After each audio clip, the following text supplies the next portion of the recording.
Number 9, a winning culture is an empowering culture.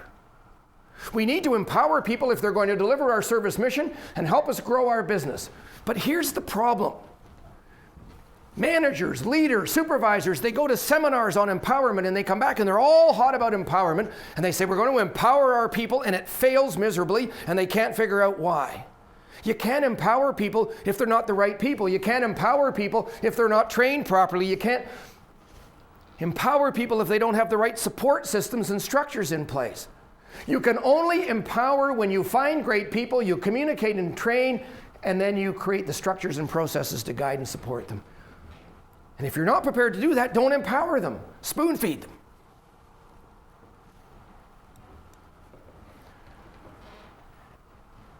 Empower your staff and make them accountable. The other big thing is making people accountable but not empowering them. And they'll leave you real soon on that one because they're in a vice the whole time, just being squeezed and squeezed and squeezed. Only an empowered staff can effectively and consistently deliver your service mission, build relationships with customers, and free you up to manage and to lead and to have a life. And that's what empowerment will do. Only an empowered staff can be held accountable for their commitments to service growth and profitability in your business. If they're not empowered, you can't hold them accountable. Number 3, you must communicate levels of responsibility, authority, and freedom. Anybody here like rodeo? I watch rodeo. I used to teach Western riding, and I go to rodeos sometimes. And calf roping, there's a great activity. Do you ever notice how the calf runs out of the chute? They open the gate, the calf runs out of the chute.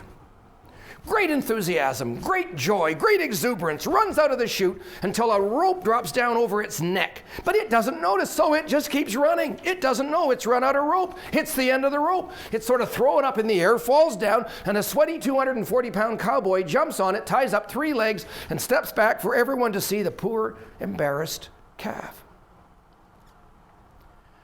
Did you ever see how the calf jumps out of the chute the second time?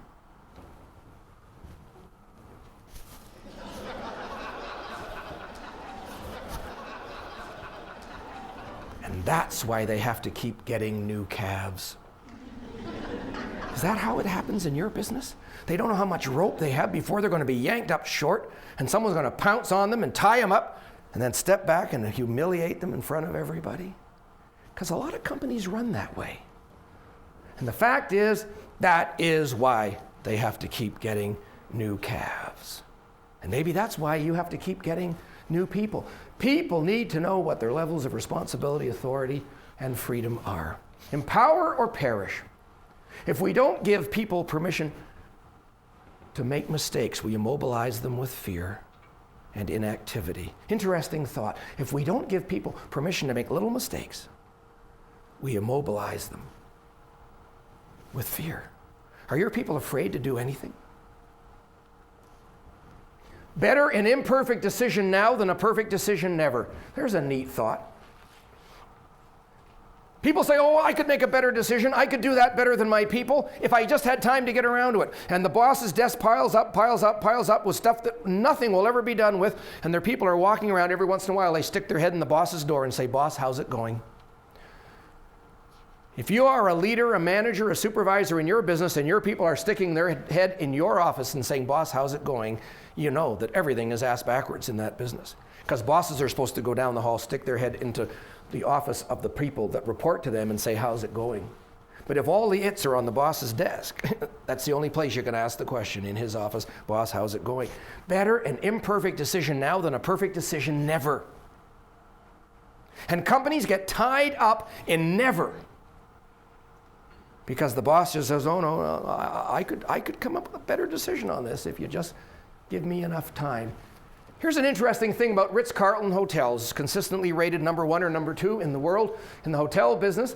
And their employees, every single one of them, is empowered to correct a customer satisfaction problem up to a maximum of $2,000. Even the chambermaids. Imagine the kind of screening and training and communication required to let them have that kind of freedom and still sleep at night. They get great people, they train them, they communicate, and then they say, hey, you're on the team, $2,000 limit, but you're on the team to fix customer dissatisfaction problems. Have you empowered your people like that? Why don't we empower? Number one, fear that someone else will do it badly.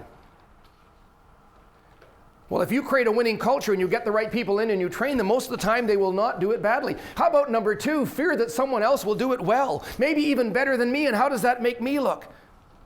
It makes you look like a great coach is what it makes you look like. And so many people, they grow a business or they grow their career from nothing up to here because they're great players, and now they're at a position where their business needs them to be a great coach, and they don't have a coaching bone in their body. And one of the big problems is I've defined my life, I've defined success my whole life by my ability to score goals. And now you're telling me I don't get to score goals? And they don't know what to do with that. And what we have to do is help people understand that the ability to coach an entire team to score enough goals to win the game, even though you personally scored no goals, is maybe a really neat thing. And if there is a heaven, in fact, I believe that there's an express lane for coaches. Because coaches are people who created an extraordinary business by helping other people create their extraordinary lives. I think there's an express lane for coaches. Number three, people don't empower because they were promoted but not trained, so they retreat to the familiar. It's called making your best salesman or person your worst sales manager. Oh, you are the best salesperson. We're going to make you the sales manager. No training on that whole thing there, but you'll do it, I just know.